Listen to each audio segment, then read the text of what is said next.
We don't even need it. Yeah, as I was saying. So we're talking about drones and applications, right? Okay.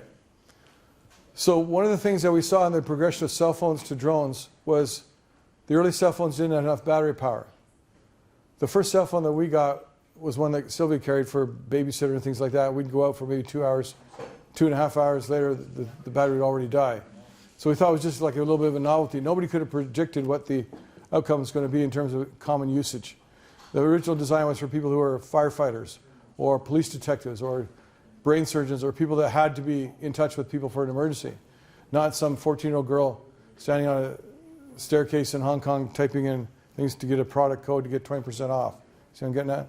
So we can't predict what those things are going to be. But we can think about how the actual physicality of the technologies get expanded upon. For example, batteries. The companies that make batteries continue to live and make good business no matter whether it's the 1990s or the 2000s or the 2010s, because all of our modern devices are dependent on this sort of creature of having bigger, more powerful batteries, right?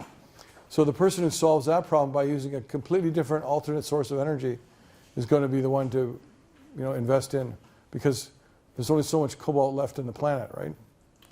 So.